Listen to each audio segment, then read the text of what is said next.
सबसे पहले हमें समझना है कि सबको ये पता होगा एक वेक्टर वो होता है जिसके पास मैग्नीट्यूड भी है और डायरेक्शन भी है ना।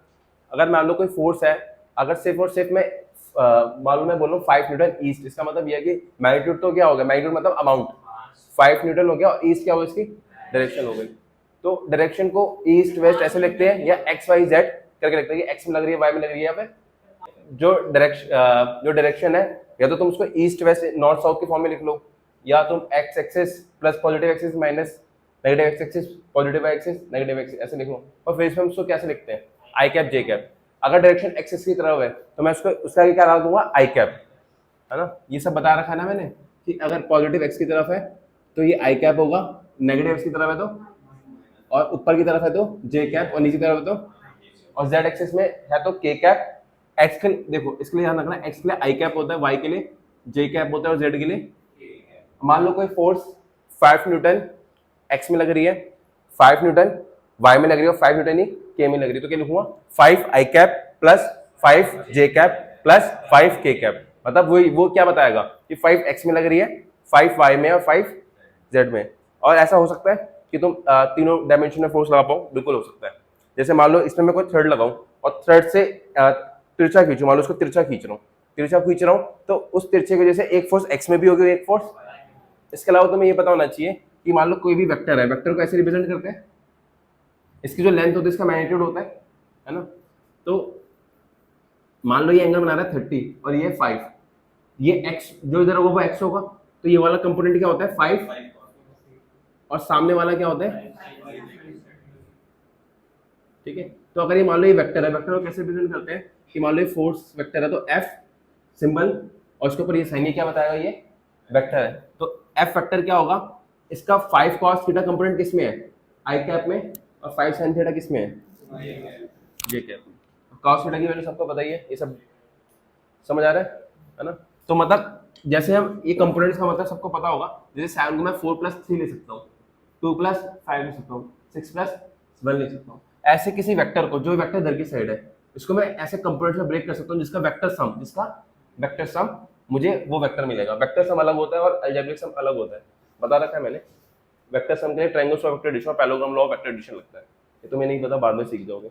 बट ये ध्यान रखना कि कंपोनेंट नथिंग कि मैं उस वेक्टर को दो या दो से ज्यादा ऐसे वेक्टर्स में तोड़ रहा हूँ जिनका सम मुझे वही वेक्टर देगा। और रेक्टेंगुलर कंपोनेंट्स कैसे होंगे, ये cos थीटा और ये सामने वाला sin थीटा। हमेशा बगल वाला क्या होगा, cos थीटा और सामने वाला क्या होगा, sin थीटा। ये सब कुछ समझ आता है। देखो ये बताओ, दो वेक्टर्स को ऐड करूं तो क्या मिलेगा, वेक्टर, है ना। दो वेक्टर को सेपरेट करूं तब भी क्या मिलेगा, है ना।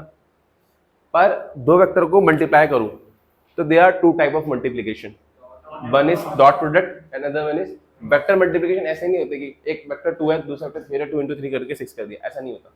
वेक्टर्स में एक और चीज इंपॉर्टेंट होती है, क्या कि उन दोनों वेक्टर के बीच में एंगल क्या है। मान लो किसी अलमारी को धक्का लगाना हो तो तुम कैसे धक्का लगाओगे, मान लो ये तुम्हारी अलमीरा है और तुम्हें इधर की साइड खिसकाना है, दो बंदों को धक्का लगाना है, तो दोनों सेम डायरेक्शन में धक्का लगाएंगे तो आराम से मूव करेगा, दोनों अपोजिट में लगाएंगे तो क्या होगा, नहीं मूव करेगा। तो यहाँ पर क्या डायरेक्शन इंपॉर्टेंट है।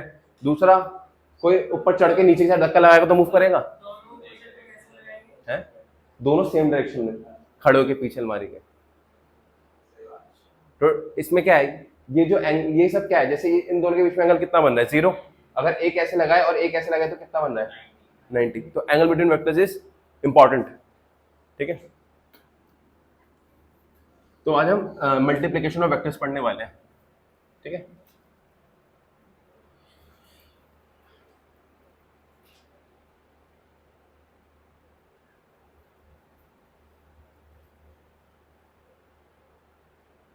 देखो वेक्टर मल्टीप्लिकेशन सबसे पहले ध्यान रखना दो टाइप की होगी।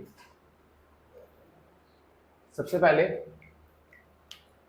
पढ़ोगे एक वेक्टर को वेक्टर से मल्टीप्लाई करके किससे मल्टीप्लाई कर दूं, स्केलर। स्केलर समझते हो, सेम मैग्नीट्यूड, जैसे कोई नंबर हो गया 2 3 4, मान लो फोर्स 5 न्यूटन है, उसको मैं 2 से मल्टीप्लाई कर दूं तो कितना हो जाएगा, 10। डायरेक्शन में कोई चेंज आएगा, जब भी किसी रियल नंबर से या फिर किसी स्केलर से मल्टीप्लाई करोगे वेक्टर में तो वेक्टर के मैग्नीट्यूड में चेंज आता है, डायरेक्शन में कोई चेंज।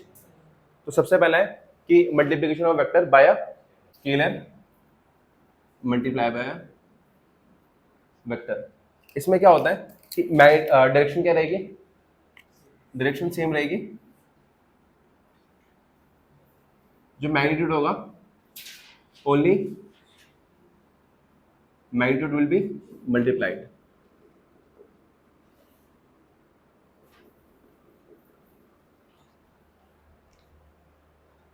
आया समझ? फॉर एग्जाम्पल तुम पे एक वेक्टर है फोर्स जो कि 5 आई कैप, अगर मैं लिखूं 5 से मल्टीप्लाई कर दूं, ये क्या वेक्टर और 5 क्या है स्केलर, तो क्या होगा, ये हो जाएगा 10 आई कैप।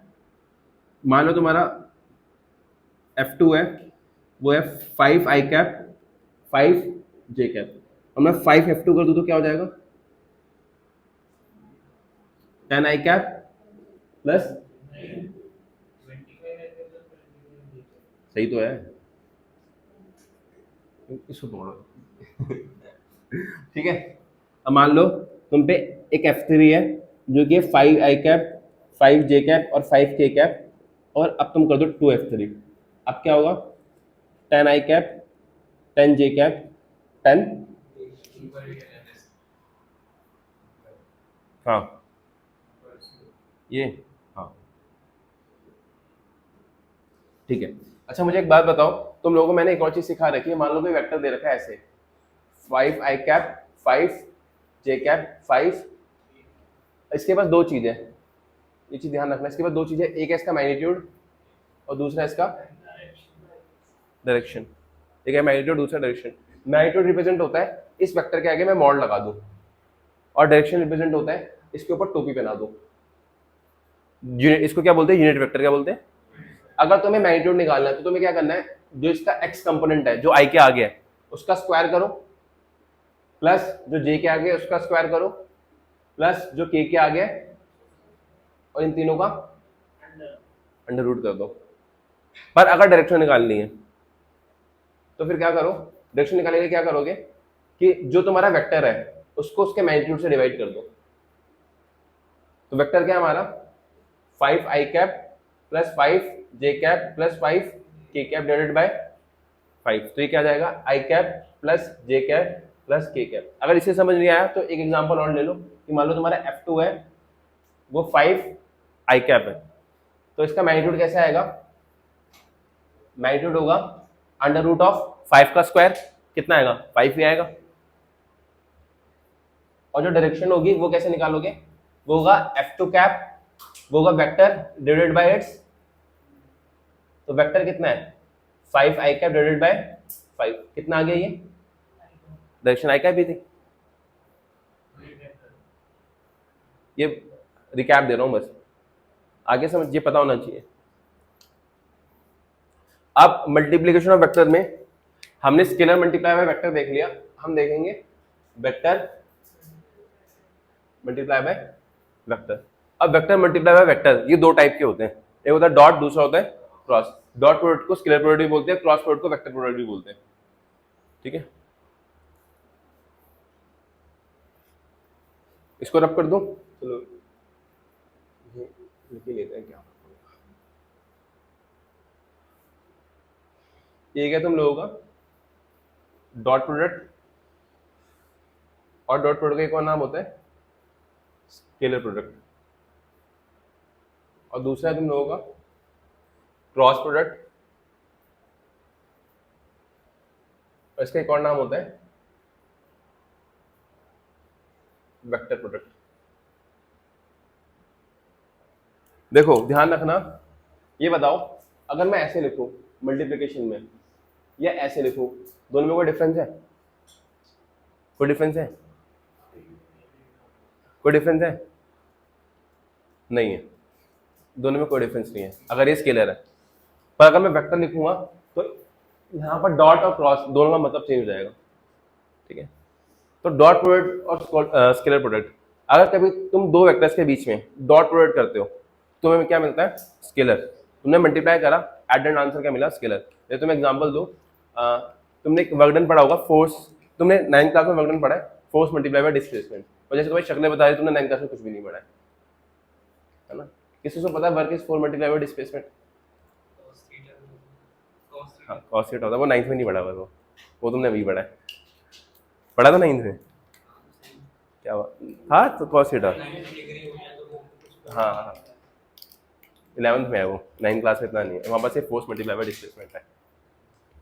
तो फोर्स क्या है? वेक्टर। डिस्प्लेसमेंट क्या है? वेक्टर। पर एनर्जी क्या होता है? एनर्जी में डायरेक्शन से कोई फर्क पड़ता है? नहीं। तो एनर्जी क्या है? स्केलर। और वर्क क्या है? वर्क भी एक एनर्जी है, तो वर्क क्या होता है? स्केलर। तो ये बताओ, मैंने दो वेक्टर्स को मल्टीप्लाई करा, मुझे स्केलर क्वांटिटी मिल गई, तो इनमें कौन सा प्रोडक्ट रहा होगा? Dot product, cross product? सबको समझ आ गया है ना? चलो एक और चीज बता दूं, उसके बाद तुमने कहीं नहीं पढ़ा, टॉर्क सुना होगा। टॉर्क ऐसा होता है कि जैसे मान लो तुम्हारा एक गेट है, किसी का कोई पतली सी कॉपी है क्या? बुक देखना है पतली सी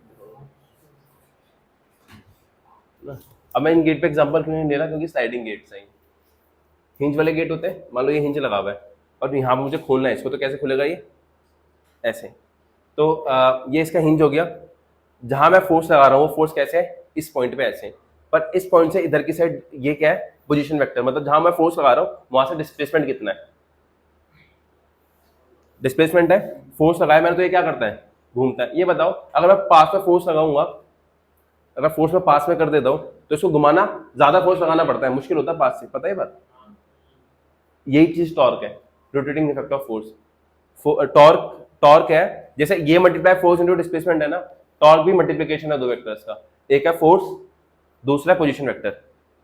बट टॉर्क कैसी क्वांटिटी है? वेक्टर। अब तो ये बताओ कि फोर्स और पोजीशन वेक्टर में कौन सी मल्टीप्लिकेशन रही होगी? क्रॉस। तो बस ये तुम्हें पता होना चाहिए कि जो हमें फाइनल रिजल्ट मिलता है वो क्या है, तो तुम ये जज कर पाओगे कि उसमें डॉट प्रोडक्ट रहने वाला है फिर क्रॉस प्रोडक्ट रहने वाला है। समझ आया? कोई दिक्कत, कोई परेशानी? डॉट प्रोडक्ट स्केलर प्रोडक्ट, या क्रॉस प्रोडक्ट, या फिर वेक्टर प्रोडक्ट। ठीक है। तो डॉट प्रोडक्ट क्या होता है कि तुम्हारे जिसमें फाइनल रिजल्ट होगा, रिजल्टेंट जो होगा, ये रिजल्ट होगा, वो क्या होगा यहाँ पर? स्केलर। उसी के नाम पे क्या है? स्केलर। और जो इसमें जो रिजल्ट होगा वो क्या होगा? वेक्टर।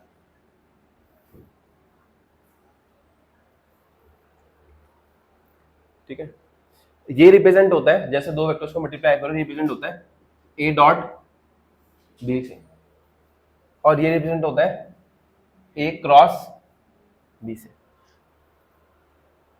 ये बताओ, 2 मल्टीप्लाई बाय 3 करो, 3 मल्टीप्लाई बाय 2 करो, कोई फर्क पड़ेगा? डॉट प्रोडक्ट में भी यही होता है। तुम ए डॉट बी करो या फिर बी डॉट ए करो, कोई फर्क? पर क्रॉस में पड़ेगा। A cross B is not equal to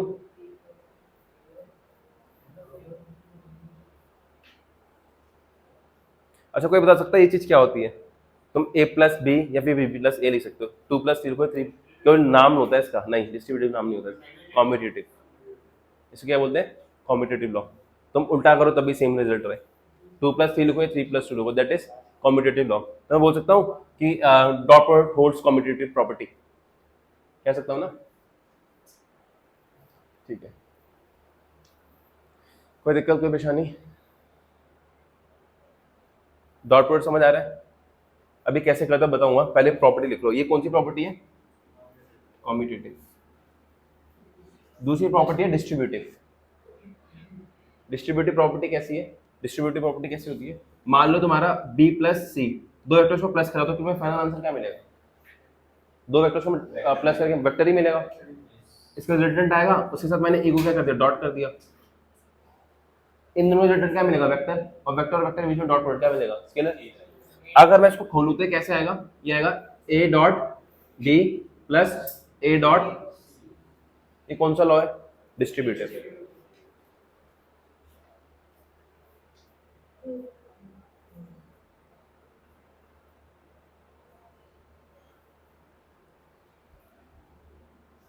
और इसमें भी ऐसा कर सकते हो, अगर ए क्रॉस बी प्लस सी है तो तुम क्या कर सकते हो?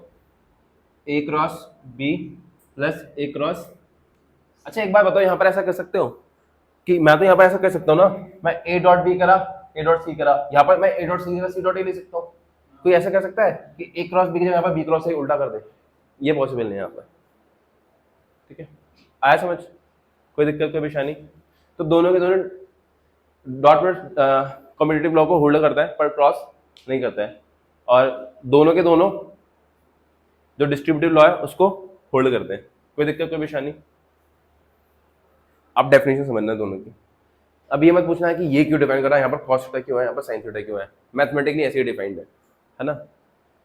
फालतू की एक्सप्लेनेशन मत मांगना, कोई ऐसी एक्सप्लेनेशन है नहीं।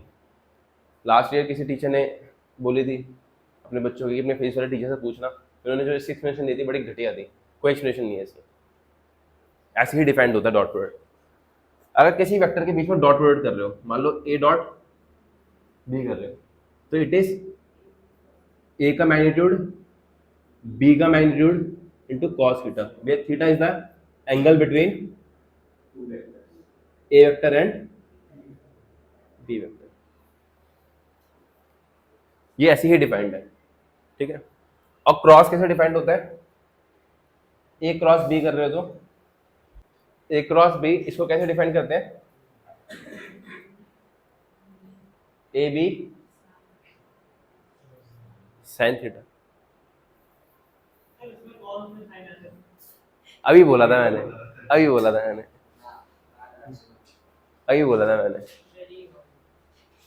अच्छा ये क्या है, समझो बात को, ये क्या है, ए बी साइन थीटा, ठीक है। बट ये क्या दे रहा है, मैग्नीट्यूड वेक्टर जो आया उसका ए बी साइन थीटा क्या दे रहा है, क्योंकि ए क्रॉस बी को मल्टीप्लाई करके क्या मिलने वाला वेक्टर, उस वेक्टर के पास दोनों चीज होगी, मैग्नीट्यूड भी होगा, मैग्नीट्यूड तो मिल जाएगा ए बी साइन थीटा से, जो डायरेक्शन मिलेगी वो यहाँ पर लगेगा एक वेक्टर एन कैप। बाद में बताऊंगा कि क्रॉस प्रोडक्ट होता कैसे है। ये जो इसका डायरेक्शन आएगा वो राइट हैंड थंब रूल से आएगा, और परपेंडिकुलर टू द प्लेन, हाँ यूनिट वेक्टर ही है ये, है ना। बस ये ध्यान देना कि जो डायरेक्शन है ना इसका, ये तो हो गया मैग्नीट्यूड, और जो डायरेक्शन होगी वो हम पढ़ेंगे नेक्स्ट चैप्टर में, वो आर एच रूल से आएगा, राइट हैंड रूल।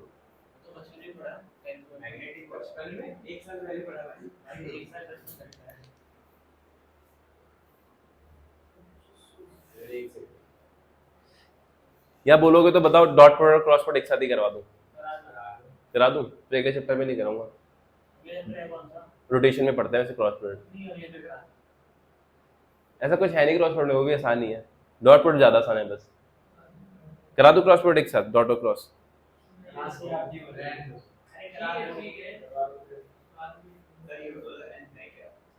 एन एक यूनिट वेक्टर है जो perpendicular to both A and B है, या perpendicular to the plane containing A and B है। नहीं समझ आया ना, अगले चैप्टर में पढ़ेंगे, अगले चैप्टर में पढ़ेंगे। सर्कुलर मोशन में क्यों पढ़ोगे अभी? हाँ जैसे ओमेगा वैसा, वैसी चीज है वहां पर। अच्छा सर्कुलर मोशन पढ़ाया था मैंने, एक नीचे लिखा भी था, V is omega cross R. Difference कुछ नहीं है, देखो ए डॉट बी कर रहे हो ना, तो वो होगा ए का मैग्नीट्यूड मल्टीप्लाई बी का magnitude multiply by cos theta, theta is the angle between them, और यहाँ पर होगा बस साइन थीटा, बस इतना ध्यान रखो। अभी ज्यादा दिमाग मत आओ, अभी क्वेश्चन करूंगा तो समझ आ जाएगा। चलो रिवाइज करते हैं। हमने वेक्टर मल्टीप्लिकेशन पढ़ रहे हैं। वेक्टर मल्टीप्लिकेशन दो टाइप की होगी, एक बार वेक्टर को स्केलर से मल्टीप्लाई करो और दूसरी बार वेक्टर को वेक्टर से मल्टीप्लाई करो। स्केलर से मल्टीप्लाई करोगे तो मैग्नीट्यूड मल्टीप्लाई होगा, डायरेक्शन सेम रहेगी, डायरेक्शन में कोई इंपैक्ट। अच्छा एक बात और ध्यान रखना, ये कब है, जब तुम पॉजिटिव नंबर से मल्टीप्लाई कर रहे हो। अगर तुम नेगेटिव नंबर से मल्टीप्लाई कर रहे हो तो डायरेक्शन अपोजिट हो जाएगी, ये चीज ध्यान रखना। मान लो ये 5 आई कैप है, सेम ये चीज ध्यान रखना, यहां पर लिख लो, डायरेक्शन सेम रहेगी जब तुम्हारा नंबर जो होगा या फिर स्केलर जो होगा वो पॉजिटिव नंबर होगा, और अपोजिट हो जाएगी कब, जब जो स्केलर या फिर नंबर होगा वो नेगेटिव नंबर होगा।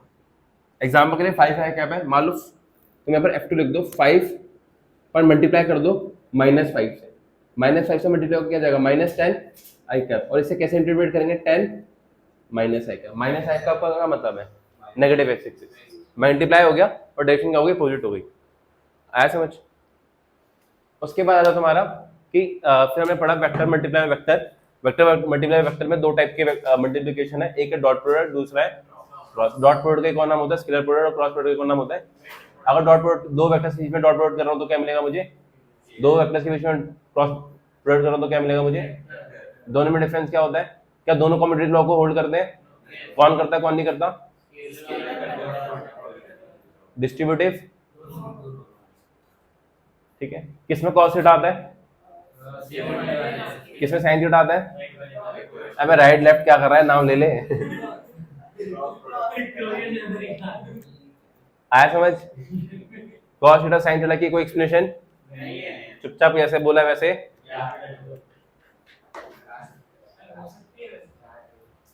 नहीं यार,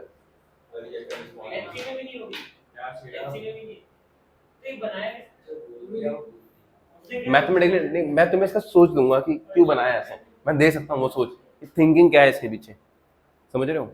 मैं बता सकता हूँ कि क्यों है ऐसा, मैं रीजन दे सकता हूँ इसका। अभी दे देता हूँ, चलो तुम्हें दे दूंगा, अभी दे दूँ। चलो एक छोटा सा रीजन देता हूँ। ये बताओ कि अगर यहाँ पर रखा हुआ है, हाँ रीजन तो है पर तुम्हारे काम का नहीं है। जैसे मान लो वर्क है, वर्क क्या है? Dot product. तुम ये सोचो अगर मैं अगर इस पे फोर्स लगाया जा रहा हूँ, ऊपर से लगा रहा हूँ, फोर्स की डायरेक्शन क्या है? नीचे की साइड। डिस्प्लेसमेंट हो रही है कोई इसकी? नहीं हो रही। डिस्प्लेसमेंट इधर की साइड कुछ भी नहीं है, तो फोर्स और डिस्प्लेसमेंट के बीच में एंगल कितना है? 90। तो अगर डिस्प्लेसमेंट नहीं हो रही, कोई डिस्प्लेसमेंट नहीं हो रही, तो इसमें कोई एनर्जी ट्रांसफर होगी? वर्क होगा? वर्क होगा नहीं। एंगल कितना है दोनों वेक्टर के बीच में? 90। अगर मैं साइन ले लेता तो वर्क 0 आ सकता था, क्योंकि साइन 90 क्या होता है? 1, पर कॉस 90 क्या होता है? 0। तो मुझे कॉस और साइन में कौन सा सेट करना पड़ेगा? कॉस, क्योंकि कॉस 90 क्या होता है? आए समझ?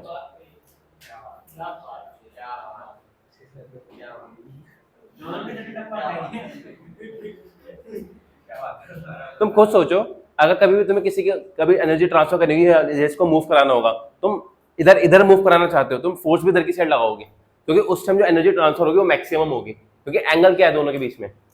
0। और कॉस 0 कितना होता है? 1। कॉस की अच्छा कॉस, एक ध्यान रखना, जो मैथमेटिक्स के स्टूडेंट है उनको भी शायद पता हो ना पता हो, पता नहीं, पर जो बायो वाले हो ध्यान रखना, कॉस और साइन इन दोनों की मैक्सिमम वैल्यू, देखो इनकी वैल्यू वेरी करती है -1 to 1, पर मैग्नीट्यूड -1 से 1 तक वेरी करती है। पर अगर मैं सिर्फ न्यूमेरिकल वैल्यू की बात करूं तो मैक्सिमम वैल्यू कितनी हो सकती है? 1। इससे ऊपर नहीं जा सकता ये, ठीक है, इससे ऊपर नहीं जाता, ठीक है ना? अगर तो फेज के टर्म में बात करोगे तो सिर्फ मैग्नीट्यूड के टर्म से बात करो, तो इसकी मैक्सिमम वैल्यू होगी 1 और मिनिमम कितना हो सकता है? 0। 0 है। इसे ग्राफ पता है साइन का? इस टाइप का ग्राफ होता है, ये वैल्यू 1 होती है, ये वैल्यू -1 होती है ना? तो बताओ अगर मुझे किसी के बीच में डॉट प्रोडक्ट को मैक्सिमम करना है, तो ए किसी का ना फोर्स का मैग्नीट्यूड चेंज कर रहा हूं, अमाउंट चेंज कर रहा हूं, ना डिस्प्लेसमेंट अमाउंट चेंज कर रहा हूं, एंगल चेंज करके मैं क्या कर सकता हूं? वर्क को बदल कर सकता हूं, एनर्जी को बदल सकता हूं, समझ रहे हो? जैसे इस बुक को मैंने सोच लिया कि मैं 5 मीटर के फोर्स लगाऊंगा और उसको यहां से यहां डिस्प्लेस करूंगा। अब बहुत सारे डायरेक्शन है, मैं इस पे ऐसे रस्सी बांधूं, ऐसे खींचूं, है ना? ये तो सबसे ज्यादा वर्क कब होगा? जब हॉरिजॉन्टली लगाऊं, मतलब या फिर ऐसे लगा दूं, सेम डायरेक्शन में लगे, और सेम डायरेक्शन मतलब क्या है? 0। एंगल बिटवीन वेक्टर्स इज 0 और cos 0 इज 1, है ना? इसकी मैक्सिमम वैल्यू कब आएगी? cos थीटा की मैक्सिमम वैल्यू कितनी हो सकती है? 1। और ये 1 कब होता है? नहीं वो, पर वहां पर पुश पुल का रीजन अलग है। इसका डॉट लगा आपने थॉट समझा दिया, साइन का क्या थॉट है? साइन के पीछे क्या थॉट है? साइन के पीछे भी यही थॉट है, टॉर्क सोचने की कोशिश करो, टॉर्क पढ़ूंगा तो इसका थॉट बताऊंगा, ठीक है? रब करूं तुम पे, मान लो ऐसे है, तुम्हें ए वेक्टर दे रखा है और एक बी वेक्टर दे रखा है, दोनों में एंगल जो है वो 60 डिग्री दे रखा है। एंगल बिटवीन वेक्टर्स निकालना मैं बता चुका हूं वेक्टर्स के अंदर, बस ये ध्यान रखना, ये टेल होती है और जो एरो होता है वो हेड होता है। एंगल्स बिटवीन वेक्टर्स निकालने टेल से टेल करेक्ट होनी चाहिए, हाँ, या हेड से हेड हो, टेल से टेल करेक्ट हो या फिर हेड हो, टेल से हेड कनेक्ट नहीं होनी चाहिए। जैसे मान लो ये वेक्टर है और ये वेक्टर है, दोनों में एंगल निकल सकता है? नहीं निकल सकता, पर पैरेलल शिफ्ट कर सकता हूँ। पैरेलल शिफ्ट का मतलब है कि इसको मैं क्या ले जाऊं, इस वेक्टर को उठा के पैरेलल शिफ्ट, इसे बोल, जैसे ये वेक्टर है इसको आगे खिसका सकते हो, पेपर में, ठीक है ना। तो ए वेक्टर है, ये ए वेक्टर है जिसका मैग्नीट्यूड दे रखा है 5 न्यूटन, और ये बी वेक्टर है जिसका मैग्नीट्यूड दे रखा है 10 न्यूटन। मुझे ए डॉट बी बताओ। 50 into 8 dot 25 किसी को समझ आ गया कैसे होगा? ये होगा ए का मैग्नीट्यूड बी का मैग्नीट्यूड इनटू ए कितना है, बी कितना है, और cos थीटा कितना है, ये 60 हो गया। 15 टू cos 60 कितना हो गया?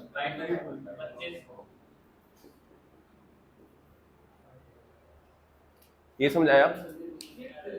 अच्छा एक बात बताओ, जो हमारा डॉट प्रोडक्ट है क्या है? वो तीन चीज की मल्टीप्लिकेशन है, ए के मैग्नीट्यूड का, बी के मैग्नीट्यूड का और एंगल का। अगर डॉट प्रोडक्ट जीरो करना है तो तीन में से कुछ भी जीरो हो जाए तो वो जीरो हो जाएगा। अगर मैं चाहता हूँ कि डॉट प्रोडक्ट क्या है, इफ आई वांट कि ए डॉट बी जीरो आए, A dot B is A B, है ना। तुम क्या क्या cos जीरो,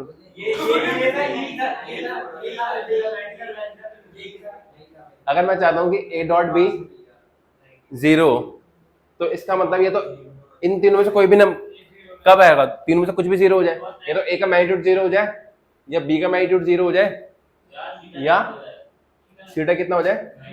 हमारे काम का ये है।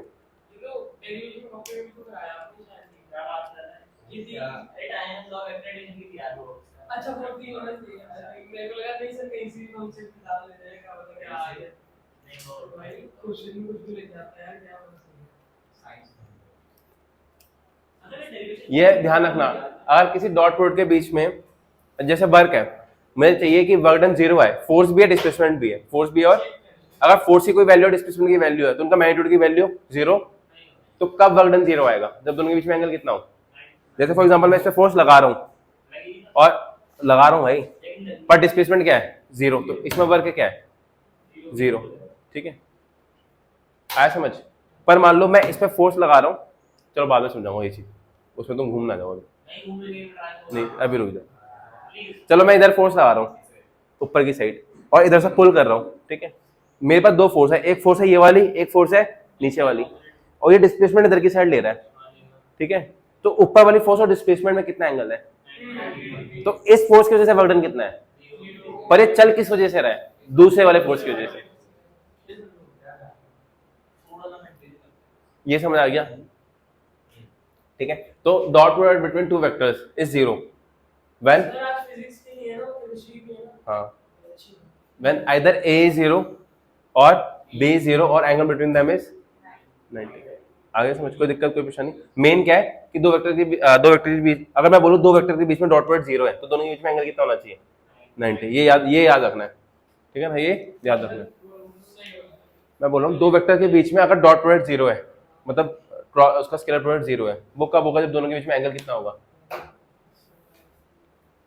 ठीक है। रब कर दूं, देखो ये तो सबसे आसान वाली मल्टीप्लिकेशन है, ये क्या है सबसे आसान वाली मल्टीप्लिकेशन। तुम एक चीज ये लिख लो, देखो अगर तुम आई कैप को, ये यूनिट वेक्टर है, इसका मैग्नीट्यूड कितना होता है 1, आई कैप को आई कैप से मल्टीप्लाई करो, मतलब दोनों सेम डायरेक्शन है, एक इधर है और एक ये, एंगल कितना है 0, तो आंसर क्या आता है?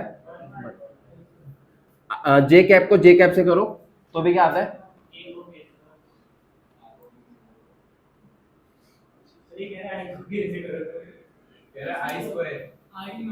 के को के से करो तो कितना आता है 1, बट अगर आई को जे से कर रहे हो, या फिर तुम आई को के से कर रहे हो या जे को के से कर रहे हो, मतलब दो ऐसे वेक्टर्स मल्टीप्लाई कर रहे हो, आई किस में, एक्स में, जे किस में है, वाई में, दोनों किस पे रहते हैं 90 पे, तो आंसर क्या आएगा?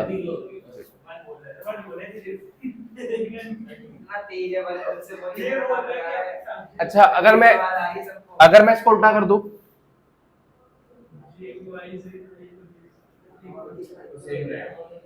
तब भी क्या आएगा?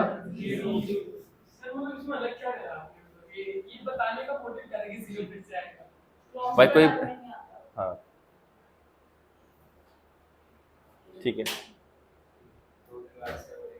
11वीं से पहले भी क्लास पढ़ी है हमने भी थोड़ी, याद है थोड़ा थोड़ा। अच्छा अब मान लो तुम पे दो वेक्टर है, एक है ए वेक्टर,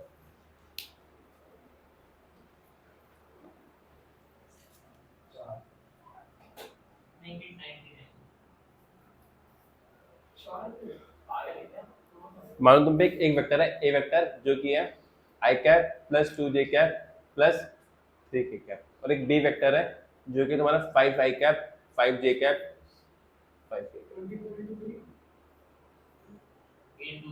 है ना। अब मुझे ए डॉट भी बोला है, देखो जिसको ज्यादा समझ नहीं आता और ज्यादा दिमाग लगाने की जरूरत नहीं है तो उसको क्या करना है, सिंपल जो आई कैप वाला है ना, जो आई कैप वाला है उसको आई कैप से मल्टीप्लाई कर दो, जो जे कैप वाला है उसको जे कैप से मल्टीप्लाई कर दो, जो के कैप वाला उसको के कैप से मल्टीप्लाई कर दो। फॉर एग्जांपल अगर मैं इसको मल्टीप्लाई करूं तो आई कैप वाला कौन कौन सा है, इसमें 1 है, इसमें 5 है, तो होगा 1 इंटू 5 प्लस जे वाले जे से 2 इंटू 5 प्लस 3 इंटू कितना आ गया 5 10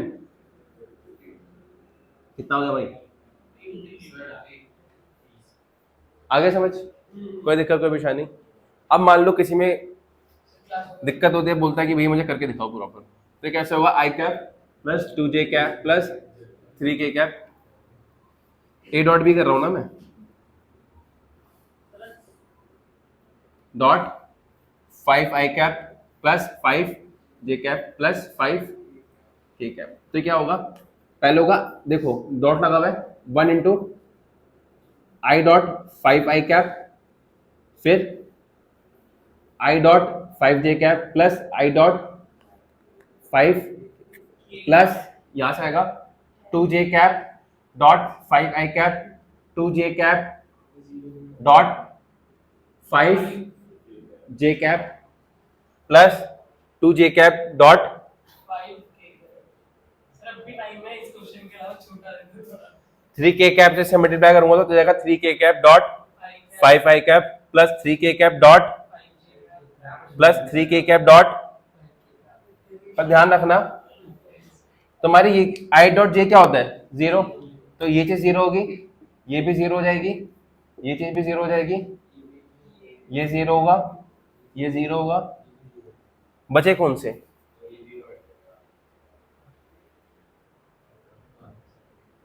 जो मैंने ऊपर करा था, ठीक है, ये ले बच गए तुम्हारे, आया समझ, कोई दिक्कत कोई परेशानी, पक्की बात, कोई दिक्कत कोई परेशानी, ये चीज समझ आ गई। अगर मान लो देखो इस चीज को ऐसे भी लिखते हैं, कई बार ना बच्चे कंफ्यूज जाते हैं, अगर मैं इसको जनरलाइज वे में लिखूं ना, मान लो कि एक ए वेक्टर है, ठीक है, इसका एक्स कंपोनेंट है ए एक्स, मतलब जो वैल्यू है, जो 1 की वैल्यू थी वो किसी थी ए एक्स की, ए एक्स आई कैप है, ए वाई जे कैप है, ए जेड, जैसे अगर मैं इसमें बोलूं तो ए एक्स की वैल्यू 1 है, ए वाई की वैल्यू 2 है और ए जेड की वैल्यू 3 है, और अगर मैं बी वेक्टर लिखूं वो होगा बी एक्स आई कैप प्लस बी वाई जे कैप प्लस बी जेड के कैप, ठीक है, प्लस तो तुम लोगों का ए डॉट बी क्या होगा, इसमें बस देखो ए एक्स बी वाई मल्टीप्लाई होंगे नहीं, क्योंकि आई कैप है जे कैप 0 आ जाएगा, ए एक्स बी जेड के मल्टीप्लाई होंगे नहीं, तो फाइनल आंसर क्या होता है, ये ए एक्स बी एक्स को मल्टीप्लाई कर दो, मतलब आई कैप वाले को आई कैप से कर दो, वाई वाले को वाई से कर दो, जेड वालों को जेड से कर दो,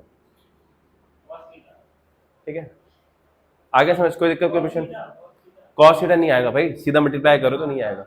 अब एक बात, अब तुम लोगों का एक काम है, देखो क्या मैं कॉस थीटा को ऐसे लिख सकता हूँ, cos theta is A dot B divided by mod of A mod of B,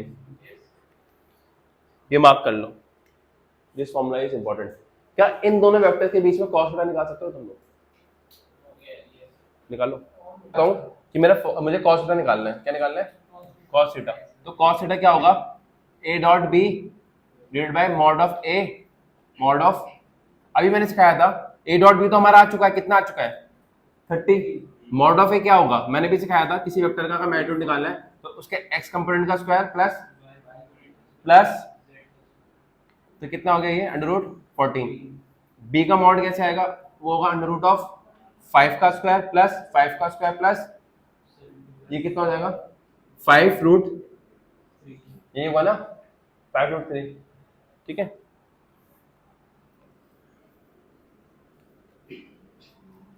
तो cos थीटा कितना आ गया तुम लोगों का, ये आ गया ए डॉट बी क्या है 30, मॉड ऑफ ए कितना है √14, मॉड ऑफ बी कितना है 5√3, 30 इंटू 5√14 इंटू 3 कितना होता है बताओ।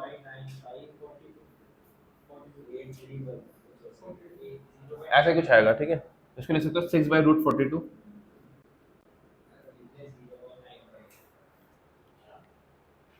ठीक है। कोई दिक्कत कोई परेशानी।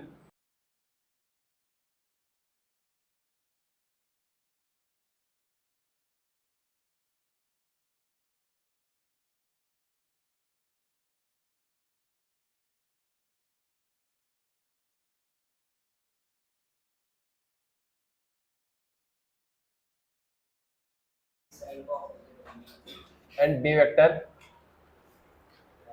अच्छा एक बात बताओ, अगर यहाँ पर के कैप नहीं दे रखा 2i कैप माइनस जे कैप, तो मैं के कैप को कैसे लिख सकता हूँ, R perpendicular to each other. अगर बताओ कभी ऐसा प्रूफ करेंगे तो क्या करना पड़ेगा, कैसे प्रूफ करोगे परपेंडिकुलर है। कभी आ जाए दो प्रूफ करो कि दो वेक्टर्स परपेंडिकुलर है, तो उनका डॉट प्रोडक्ट क्या होना चाहिए, डॉट प्रोडक्ट को 0 प्रूफ कर दो। देखो पहले वाला क्वेश्चन कैसे होगा,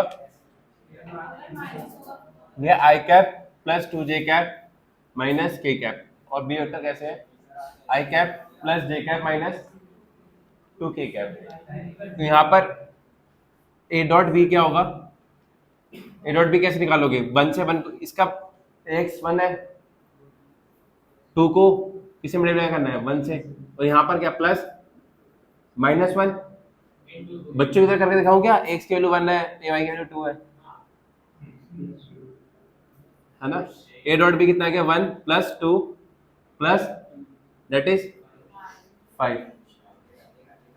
ये कैसे आएगा, मॉड ऑफ ए कैसे आएगा, mod of A is 1 square 2 square plus कितना हो गया ये, मॉड बी कैसे आएगा,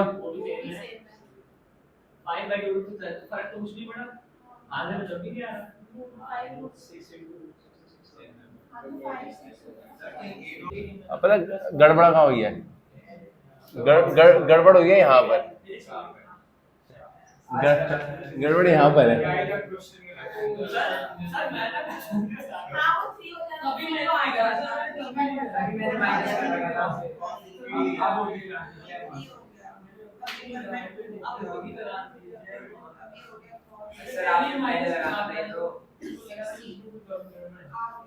तो cos थीटा कितना आएगा, A dot B mod of ए,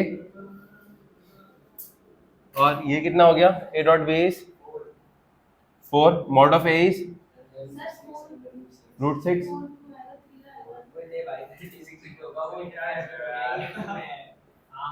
ठीक है।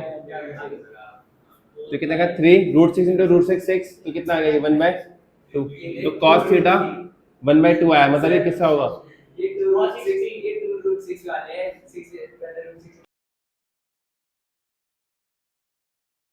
प्रूफ करना है। अब कैसे प्रूफ होगा, कभी भी प्रूफ करने के लिए आ जाएगी दो वेक्टर्स परपेंडिकुलर है, तो सिंपल सा दोनों के बीच में डॉट प्रोडक्ट क्या कर दो 0 कर दो।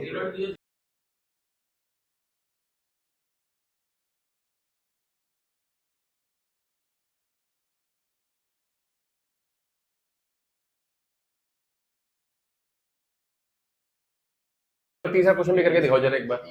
सेकंड हो गया, सेकंड कैसे प्रूफ करोगे, डॉट प्रोडक्ट को 0 कर दो यार। यहाँ पर देखो इसने बोला है कि अल्फा, पहले वाला देखो प्रूफ वाला, सेकंड क्वेश्चन कैसे होगा, अगर ए इज परपेंडिकुलर टू बी, तो इन दोनों का डॉट प्रोडक्ट क्या होना चाहिए 0। तो मैं एलएचएस ले लेता हूँ, ए डॉट बी क्या आएगा, ए कितना दे रखा है, देखो मल्टीप्लाई कर रहा हूं, देख लो ध्यान से, 1 multiply by 2 plus 2 multiply by -1 plus 3 multiply by 0, ये वाला 3 मल्टीप्लाई बाय, तो ये कितना हो गया 1 इंटू 2 आ गया, 2 इंटू -1 कितना आ गया -2, और 3 इंटू 0 कितना आ गया तो कितना आ गया इफ, अब तुम लिख सकते हो if a dot b is 0 that means a is perpendicular to b, has proof खत्म। If a dot b is 0 then a is perpendicular to b, ये बताया था ना कि दो वेक्टर्स के बीच में डॉट प्रोडक्ट 0 आ रहा है, इसका मतलब क्या है, दोनों परपेंडिकुलर है। इसका थर्ड वाला पार्ट करो, -4 आ रहा है अल्फा,